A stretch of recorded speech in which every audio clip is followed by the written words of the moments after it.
আমন্ত্রণ চ্যানেল 24 এর বাজেট নিয়ে বিশেষ আয়োজনে আপনাদের সাথে আছে ইমদাদ হক। আজকে বাজেট ঘোষণা হলো, বাজেটের সার্বিক বিষয় নিয়ে কথা বলবো। আমাদের সাথে উপস্থিত রয়েছেন বিসিসিআই সাবেক সভাপতি মীর নাসির হোসেন।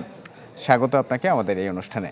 ঘটা করেই বিএনপি সরকারের প্রথম বাজেট ঘোষণা করা হলো। প্রধানমন্ত্রীর নেতৃত্বাধীন এই সরকারের প্রথম বাজেট। অর্থমন্ত্রী তার ক্যারিয়ারের প্রথম বাজেট হিসেবে ঘোষণা করলেন ঢাউস সাইজের একটা বাজেট। প্রথমত বাজেটের আকার নিয়ে যদি জানতে চাই আপনার কাছে, তাহলে আমাদের অর্থনৈতিক যে পরিধি সেটার সাথে যদি তুলনা করেন তাহলে কি বলবেন? ধন্যবাদ আপনাকে। যে বাজেটের সাইজের কথা বলছেন, তো বিবিএসের যদি তথ্য ঠিক হয় তাহলে বাংলাদেশের ইকোনমি হলো $500 বিলিয়ন। তো সেই হিসাব করলে কিন্তু যে 9,38,000 কোটি টাকা যে বাজেট করা হয়েছে এটা খুব বেশি না। কিন্তু আমাদের চ্যালেঞ্জগুলি অনেক। চ্যালেঞ্জ হচ্ছে আমাদের রেভিনিউ আর্নিংটার সবচেয়ে বড় জায়গা। যে এনবিআর এবার লক্ষ্যমাত্রা মানে টোটাল রেভিনিউ কালেকশন ধরা হয়েছে 6,95,000 কোটি টাকা। তার সিংহভাগ আসবে হচ্ছিল এনবিআর থেকে। এই বছরে যে লক্ষ্যমাত্রা ছিল, যেটা চলতি বছরে, সেখান থেকে রিভাইজ করে কমাতে হয়েছে। তো এইটা হলো সবচেয়ে বড়, অর্থায়নটা হলো সবচেয়ে বড় চ্যালেঞ্জ। বাজেটের আকারে আমার কোনো অসুবিধা নেই আমি মনে করি, কিন্তু এই যে অর্থায়নটা যদি সঠিক না হয় তাহলে বাজেটটা বাস্তবায়ন করা সম্ভব হবে না। এইটা হলো সবচেয়ে বড় চ্যালেঞ্জ। বিশাল একটা অর্থের যোগান দিতে হবে এনবিআরকে, 6,04,000 কোটি টাকার মতো, যেটি বলছিলেন যে চলতি অর্থ বছরের পরিসংখ্যান যদি আমরা দেখি তাহলে সেখানে দেখব যে প্রায় 1,6 লাখ কোটি টাকারও বেশি ঘাটতি থাকবে। তাহলে এই যে বিদ্যমান অর্থনৈতিক অবস্থায় বাড়তি এই আদায় কি সম্ভব? আপনি সংক্ষেপভাবে বলছিলেন যে আসলে কঠিন, তাহলে সার্বিক চিত্রটা কি? এটা আসলে মানে কঠিন একটা চ্যালেঞ্জ। কারণ হচ্ছিল যে আমাদের ট্যাক্স নেটটা কম, অত্যন্ত কম। কারণ 9 লক্ষ লোক, 8 থেকে 9 লক্ষ লোক হচ্ছে ভিএটি দেয়, আর 40 লক্ষ তিনধারীরা ইনকাম ট্যাক্স দেয়। এটা দিয়ে ট্যাক্স জিডিপি রেশিও এখন যে 6 একটা প্লাস আছে। এটা সরকার এটাকে 9%, 3% বাড়াতে চাচ্ছে। এইটা বড় চ্যালেঞ্জ। এটা যদি বাড়ানো যায় তাহলে কিন্তু সংকট হবে না, কিন্তু বাড়ানো যাবে কিনা সেটি হলো বড় প্রশ্ন। তো এখানে সরকার নতুন কিছু কিছু জায়গায় চিহ্নিত করেছেন যেখান থেকে ট্যাক্স আদায় করা যায়, খুচরা পর্যায় থেকে আরম্ভ করে বিভিন্ন জায়গায়। আবার কিছু কিছু জায়গায় প্রণোদনা দিয়েছেন বিভিন্ন জায়গায়। বাজেটটা ওভারঅল যদি আমরা বিশ্লেষণ করি, বাজেটের দর্শনটা যদি আমরা দেখি, সেখানে কিন্তু সরকার যে অর্থমন্ত্রী যে কথা বারবার বলেছেন যে সকলের জন্যে একটা বাজেট প্রণয়ন করা, সেইটা এখানে প্রতিফলিত হয়। কারণ শিল্প বাণিজ্যে আমি দেখেছি কতগুলি জায়গায় মানে পলিসিতে বেশ চেঞ্জ আনা হয়েছে। তো কনজিউমার লেভেলেও বেশ কিছু, যেমন 60টা কনজিউমার আইটেম, এই চাল গম থেকে আরম্ভ করে এগুলি কর রেয়াত দেওয়া হয়েছে। তারপরে আপনার নতুন উদ্যোক্তাদের আসার জন্যে এখানে লক্ষ্যমাত্রা ধার্য করা হয়েছে। কন্টেন্ট ক্রিয়েটার বলেন, ফ্রিল্যান্সার বলেন, এরা করমুক্ত করা হয়েছে। এইটা আমি মনে করি ভবিষ্যৎ প্রজন্মের জন্য একটা উলম্ফন হতে পারে। আবার ডোমেস্টিক ইন্ডাস্ট্রিতে কিছু কিছু জায়গায় করা হয়েছে, যেমন ভোজ্য তেলের লোকাল উৎস থেকে যদি র মেটেরিয়াল হয় সেখানে ট্যাক্স হলিডে একটা 3টে স্টেজ ডিক্লেয়ার করা হয়েছে। আর একটা জিনিস যেটা আমি সাধুবাদ জানাবো, যে দীর্ঘদিন ধরে আমরা একটা জিনিস চেয়ে আসছিলাম যে ইনকাম ট্যাক্সটা হওয়া উচিত আয়ের উপরে। আমি যদি আয় করি আমি ট্যাক্স দেবো, আয় না করলে আমার ট্যাক্সের যে বাধ্যবাধকতা থাকার হতো না। সেই জন্য টিডিএস যেটা উৎসে কর, এটাকে ফাইনাল করে ফেলা হতো। যে ক্ষেত্র বিশেষে 2% থেকে 7.5% পর্যন্ত বিভিন্ন জায়গায় উৎসে কর আছে, এবং ইয়েতে কনসাল্টিংয়ে 15%ও আছে। তো এইটাকে ফাইনাল সেটেলমেন্ট করা হলে দেখা যেত যে সর্বোচ্চ করের মাত্রা যেটা, ধরেন যদি আমি ব্যক্তি খাতে বলি, আমি যদি 30%ও ধরি, বা কর্পোরেট যদি আপনি 27 বা 22 ধরেন, মানে লিস্টেডের নন লিস্টেডের ভেদে, সেখানে ইফেক্টিভ ট্যাক্স কিন্তু 50% হয়ে যায়। তো আমি এই কথাটা আমরা বারবার বলে আসছিলাম যে আমার আয় হলে আপনাদের কাছ থেকে আপনি ট্যাক্স নিতে পারেন। এইবার কিন্তু একটা এখানে বলা হয়েছে যে এটাকে অগ্রিম কর হিসেবে বিবেচনা করা হবে, এবং অ্যাসেসমেন্টের পরে এটা সেটেলমেন্ট করা হবে। এটা হয় রিফান্ড, না হলে অ্যাডজাস্টমেন্ট করা হবে। এই উদ্যোগটাকে আমরা সাধুবাদ জানাই, কারণ দীর্ঘদিনের আমাদের এই আবেদনটা সরকার এবার শুনেছে। তো ওভারঅল বাজেটে আমি যে কোনো দর্শনটা যে শিল্প বাণিজ্য, সাধারণ মানুষ, প্রতিবন্ধী, তারপরে নারী উদ্যোক্তা, আপনার ফ্রিল্যান্সার থেকে আরম্ভ করে এদের সবাইকে কিন্তু অ্যাকোমোডেট করার একটা চেষ্টা করা হয়েছে। কিন্তু আমার এই জায়গাটা সাধুবাদ জানানোর পাশাপাশি আমার হচ্ছিল এগুলি ইমপ্লিমেন্টেশন স্টেজের জিনিসটা হচ্ছিল। কারণ আমরা দেখেছি আমাদের ট্যাক্সের যে ডিপার্টমেন্ট কর বান্ধব না বিভিন্ন জায়গায়। আপনি যদি ইনকাম ট্যাক্সের দেখেন সেখানে বিভিন্ন সময় আমাদের আরবিট্রারি অ্যাসেসমেন্ট করা হচ্ছে এবং তার কোনো রিলিফ আমরা পাচ্ছি না। ভিএটিতে একই অবস্থা। আবার আমরা যখন আমদানি পর্যায়ে আপনার শুল্ক দিতে চাই সেখানে আমার টার্ন টাইম অনেক বেশি হয়ে যাচ্ছে, আমাকে ডেমারেজ দিতে হচ্ছে। এই যে দীর্ঘ কালক্ষেপ করা হয় এটাতে একটা কস্ট। আবার আপনার আইএইচএস কোড চেঞ্জ করে বলা হচ্ছে যে এটা শুল্কায়নে ফাঁকি দেওয়া হয়েছে বা মিসডিক্লারেশন করা হয়েছে। এটা হয়তো কিছু থাকতে পারে কিন্তু জেনারেলাইজ করার কোনো সুযোগ নেই, কারণ অধিকাংশ অনেক ব্যবসায়ী কিন্তু সঠিকভাবেই আনেন, তারা হয়রানি হচ্ছে এই যে সময়টা। এবং এতে কি হচ্ছে, দুর্নীতির ক্ষেত্রটা প্রসারিত হচ্ছে। আমরা চাই একটা ট্রান্সপারেন্ট অ্যাকাউন্টেবল ট্যাক্স সিস্টেম। সেখানে আমরা ডিজিটালাইজেশন কথা সরকার বলেছে, এটা যত দ্রুত করা সম্ভব হবে তত সুফল পাওয়া যাবে। সেটা শুধু আমরাই সুফল পাবো না, সরকারও কিন্তু সুফল পাবে। কারণ সবাইকে যদি আপনি একটা ট্রান্সপারেন্ট ওয়েতে নিয়ে আসতে পারেন তাহলে তো সেখানে আমাদের সমস্যা কম হবে। আমাদের যেটা হচ্ছিল ডিজিটালাইজেশন হয়ে গেলে আমার যদি ট্যাক্স অফিসার বা ইয়েতে পোর্ট এন্ট্রিতে যারা অ্যাসেসমেন্ট তার কাছে না যাওয়া লাগে তাহলে যে আমাদের মধ্যে যে একটা অনৈতিক সম্পর্ক করতে হয় সেটা থেকে আমরা রেহাই পাই। আমরা সমালোচনার দিকে আরেকটু পরে যেতে চাচ্ছি। যদি এই যে সোলার প্যানেলের একটা বিশেষ সুবিধা সরকার দিয়েছে, দেশের অব্যাহত জ্বালানি সংকট, বিশেষ করে যে মধ্যপ্রাচ্য পরিস্থিতির পর জ্বালানি সংকটের মাত্রা যে কি ভয়াবহ হতে পারে, সাধারণ একজন মানুষের চেয়ে যারা উৎপাদনশীল ব্যবসার সাথে জড়িত তারা এটা হাড়ে হাড়ে টের পেয়েছেন। আপনার অভিজ্ঞতার আলোকে যদি জানতে চাই যে এমন উদ্যোগ আমাদের অর্থনীতিতে কি ধরনের ইতিবাচক? আমি মনে করি যে অত্যন্ত মানে প্র্যাগমেটিক হয়েছে, সময়োপযোগী হয়েছে। কারণ আমরা তেলের সংকটের জন্যে গ্যাসের শর্টেজ হতে ইলেকট্রিসিটি থেকে শর্টেজ হচ্ছে, আবার গ্যাসটাকেও আমাদের এলএনজি দিয়ে প্রায় 35% ইম্পোর্ট করে আনতে হচ্ছে। কেন বিগত 15-16 বছরে পতিত সরকারের সময় এটা কিন্তু অ্যাড্রেস করা হয়নি, বাপেক্সকে শক্তিশালী করা হয়নি, আভ্যন্তরীণ সূত্র থেকে আপনার গ্যাস উত্তোলনের প্রচেষ্টা করা হয়নি। যদি আজকে আর নতুন করে না করা হয় 7 বছর পরে কিন্তু আমরা গ্যাস শূন্য হয়ে যাব। তারপরে আমাদের হিউজ ব্লক রয়েছে অফশোরে। মায়ানমার দেখেন, যে যখন সমুদ্র চুক্তি হলো বাংলাদেশ মায়ানমারের সাথে ইন্টারন্যাশনাল লেভেলে, তারা কিন্তু অলরেডি 14টা ব্লক দিয়ে কিন্তু তারা উত্তোলন শুরু করেছে। আমরা একটাও এখনও পর্যন্ত প্রসেস করতে পারিনি। সরকার এখানে উদ্যোগ নিচ্ছে, এটা সময় সাপেক্ষ। আর অল্টারনেটিভ হচ্ছে renewable, which can be done ফাস্টার, এবং এইটা পরিবেশকে যেমন সহায়তা করে, কস্ট অফ প্রোডাকশন কম হয়, সেখানে কিন্তু বিরাট সুফল নিয়ে আসবে। আমরা এই দিক দিয়ে অনেক পিছিয়ে আছি। আমি সেদিকে শুনেছি যে প্রধানমন্ত্রী মহোদয় পার্লামেন্টে বলেছেন যে 2030 সালের মধ্যে 5000 মেগাওয়াট সৌর বিদ্যুৎ প্রদান করে। এইটা অত্যন্ত জরুরি। এটা যদি হয় তাহলে সামগ্রিক অর্থনীতির যেমন উন্নয়ন হবে এবং আপনার সরকারের ট্রেজারির উপরে চাপ কম পড়বে। কারণ এখানে চলে যে আপনার আমদানি করতে হবে না, ফসিল ফুয়েল আমদানি করতে হবে না, গ্যাস আমদানি করতে হবে না, সূর্য থেকে আসছে, ন্যাচারালি প্রডিউসড হবে। এইটা বহুমাত্রিক সুবিধা রয়েছে। আমি মনে করি যে উদ্যোগ নেওয়া হয়েছে, যে দর্শন এখানে দেওয়া হয়েছে, বিশেষ করে এনার্জি সেক্টর, এটা অত্যন্ত পজিটিভ এবং এটা দীর্ঘমেয়াদী সুফল বয়ে আনবে। বিভিন্ন ক্ষেত্রে বিশেষ করে নতুন উদ্যোক্তাদের জন্য সুযোগ এবারে বাজেটে থাকছে, আপনি যেটা বলছিলেন। এখন আমরা যদি একটু সমালোচনার দৃষ্টিতে তাকাই তাহলে দেখব যে আপনারা যারা প্রতিষ্ঠিত ব্যবসায়ী দীর্ঘদিন ধরে ব্যবসা করে আসছেন তারাই নানাবিধ সমস্যার মধ্য দিয়ে যাচ্ছেন। বিশেষ করে রাজস্ব আদায়ের ক্ষেত্রে তো বড় একটা সমস্যা, ব্যবসায়ী এবং এনবিআর এর দ্বন্দ্বটা দীর্ঘদিন ধরে, পাল্টাপাল্টি অভিযোগ। তো নতুন উদ্যোক্তারা সেখানে এসে কতটুকু সুবিধা করতে পারবেন?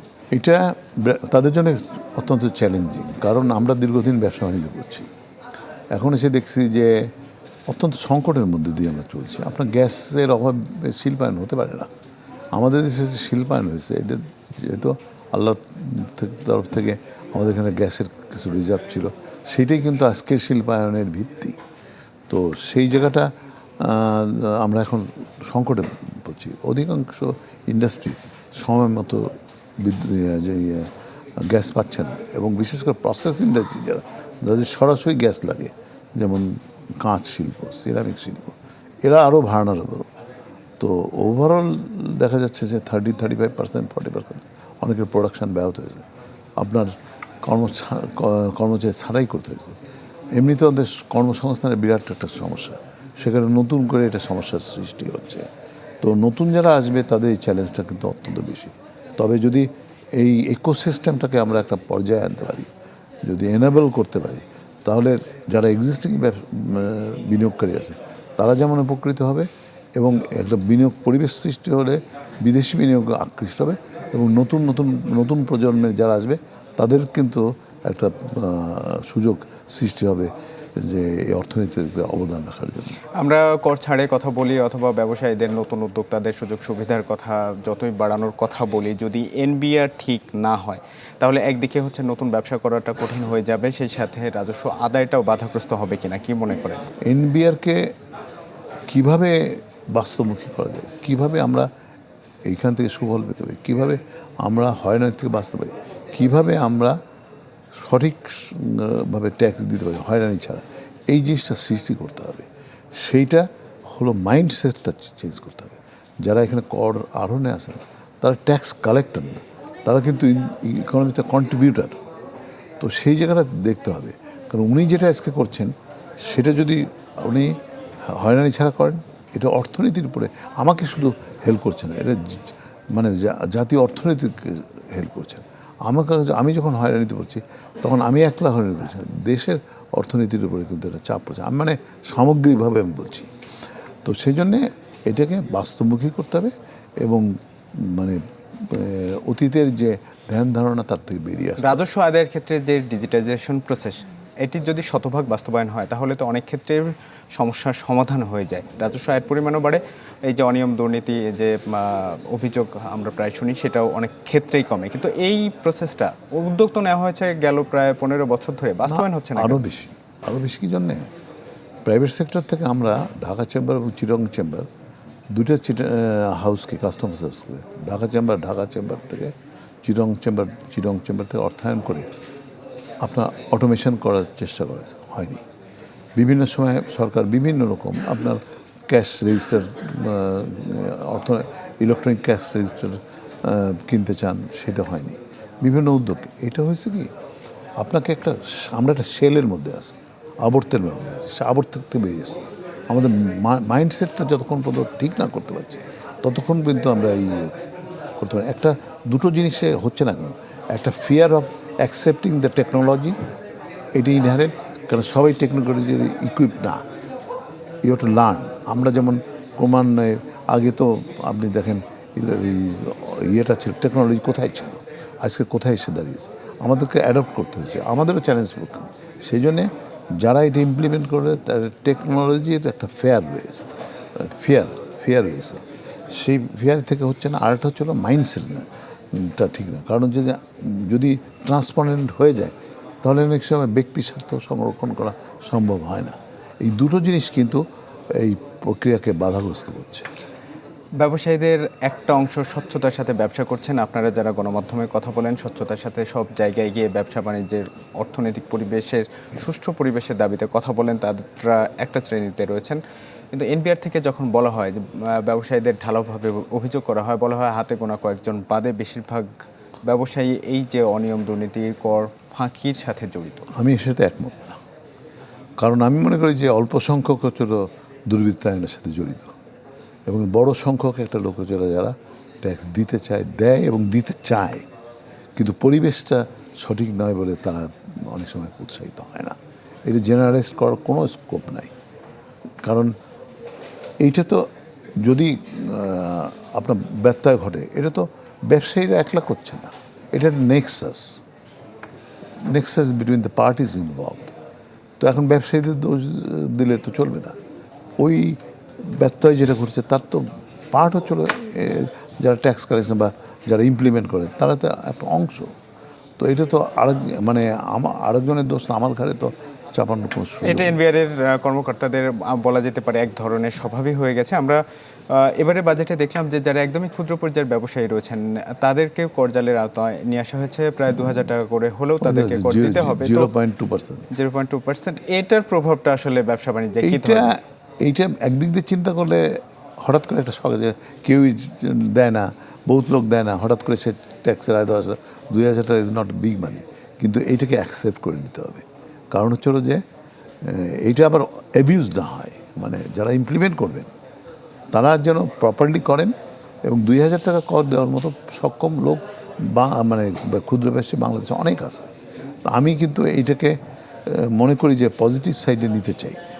শুধু এইটা না, ক্ষুদ্র ব্যবসায়ী না, যারা প্রফেশন আছে, বিভিন্ন প্রফেশন আছে, তাদের তো আমরা ট্যাক্সের আওতায় আনতে পারছি না, সেটা তো আমাদের ব্যর্থতা।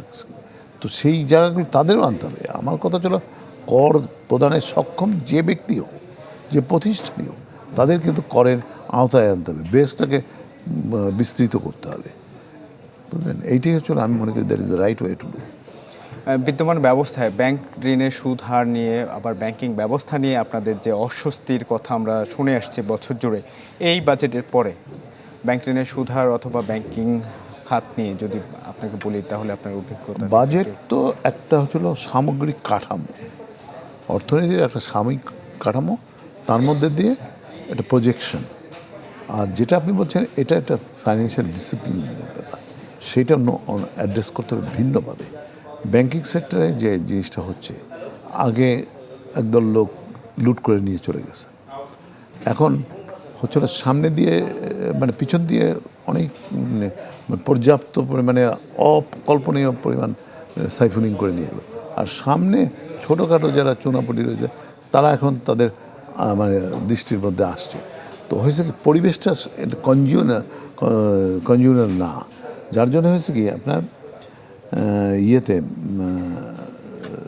আমরা যারা ব্যবসা করছি আমাদের ইন্টারেস্ট এলিমেন্টটা অত্যন্ত ইম্পর্ট্যান্ট। আমরা যখন 3-4 বছর আগে একটা প্রজেক্ট নিয়েছি বা সেটা বিজনেস কেস তৈরি করেছি, তখন 8-9% ইন্টারেস্ট আমরা ধরে আর প্রোফাইলটা তৈরি করেছি। আজকে সেটা 12-13%, কোনো জায়গায় 14% হয়ে যাচ্ছে, বা তার একটু কম বেশি আছে। এই যে বর্ধিত সুদের বহন করা মুশকিল, আবার বর্ধিত যখন একটা লোক টাইমলি দিতে পারছে না, ওভারডিউ হচ্ছে, তারপরে পেনাল ইন্টারেস্ট হচ্ছে। যদিও আমাদের আবেদনের পরিপ্রেক্ষিতে বাংলাদেশের কিন্তু এটা যেখানে 2% ছিল 0.5% করে, এই জন্য বাংলাদেশ ব্যাংককে আমরা সাধুবাদ জানাই। কিন্তু এই যে হায়ার ইন্টারেস্ট রেট, এটা হচ্ছে তার কারণ হচ্ছিল ব্যাংকগুলির থেকে সরকার টাকা গ্রহণ করছে। এই বাজেটেও আপনার 1,27,000 কোটি টাকা আভ্যন্তরীণ সূত্র থেকে আহরণ করা হবে বলে, যে 3.62% যে ডেফিসিট অফ দ্য বাজেট, তার 1,16,000 কোটি টাকা বৈদেশিক উৎস থেকে, আর 1,27,000 কোটি টাকা হচ্ছিল আপনার প্রায় আভ্যন্তরীণ। এই আভ্যন্তরীণ একটা বড় অংশ হচ্ছিল ব্যাংকের থেকে, সেভিংস সার্টিফিকেট। এইখানে ব্যাংক আমাদের বড়োইংয়ের কম্পিটিটর, গভর্নমেন্ট আমাদের বড়োইংয়ের কম্পিটিটর হয়ে গেছে, যার জন্য দেখেন যে আমাদের ডিম্যান্ড ফর ক্রেডিট কমে গেছে, মানে credit supply 4.7%, which is lowest in the history of Bangladesh.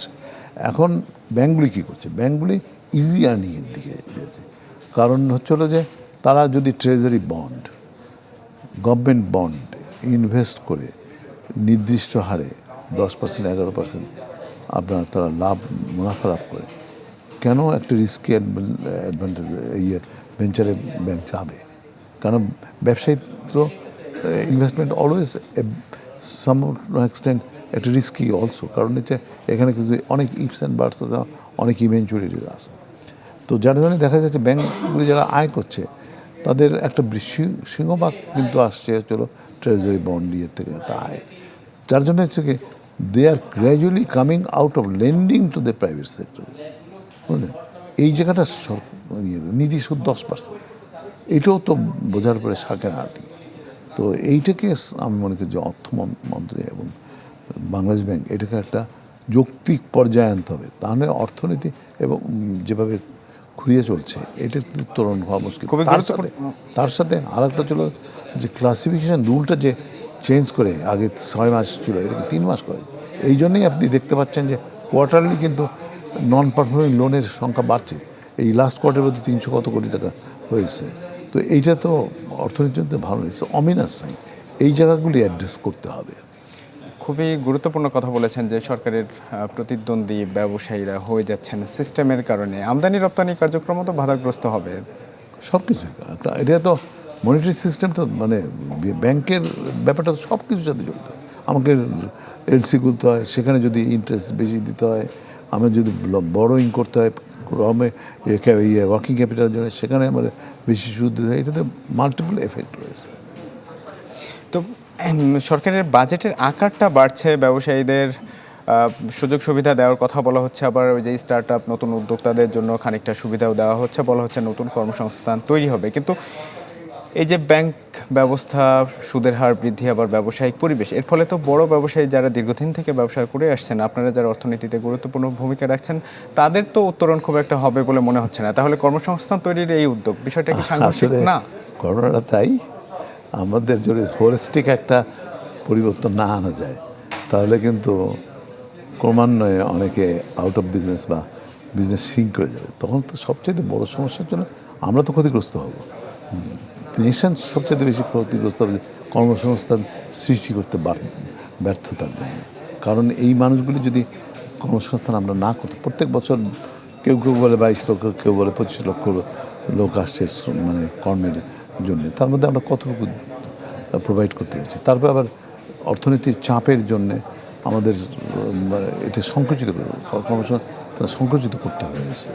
তো এই এফেক্টটার জন্য একটা সামাজিক বিশৃঙ্খলা, আপনি যে সমাজের বিভিন্ন জায়গায় দেখছেন বিশৃঙ্খলা, কিশোর গ্যাং দেখেন, মাদকের যে প্রভাব, মানুষের যখন কাজ থাকে না, ওই আইডল ব্রেন ওয়ার্কস ডেভিলস ইয়েতে, সেইটা হচ্ছে মানে কাজ না থাকলে যেটা হয় আর কি। তো এই জিনিসটা কিন্তু সামাজিক অবক্ষয়। আপনি দেখছেন খুন, তারপরে রেপস অ্যান্ড আদার থিংস যে হচ্ছে সমাজে, এটা কিন্তু out of frustration, out of আপনার এই ইকোনমিক সিকিউরিটি। পাশাপাশি ল এনফোর্সিংয়ের একটা ব্যাপার আছে। ল এনফোর্সিংটা এখন আমরা সেই পর্যায়ে আসলে সাধারণ মানুষ সবাই স্বস্তিতে থাকবে, সে পর্যায়ে এখনো আসে নাই। আমরা অনুষ্ঠানের একদমই শেষ পর্যায়ে আপনাকে যদি বলি, যে বিষয়ে কথা বলছিলাম কর্মসংস্থানের স্পষ্ট রোড ম্যাপ, আমরা কি এটা এই বাজেটে দেখলাম? এখানে কিছুটা আছে, তো এটাকে আরও ডিটেলিং করতে হবে এবং পরিকল্পনা যেগুলি নেওয়া হচ্ছে, এই 3 লক্ষ কোটি টাকার যে আপনার ডেভেলপমেন্ট বাজেট, সেটা কীভাবে পরিকল্পনা হয়।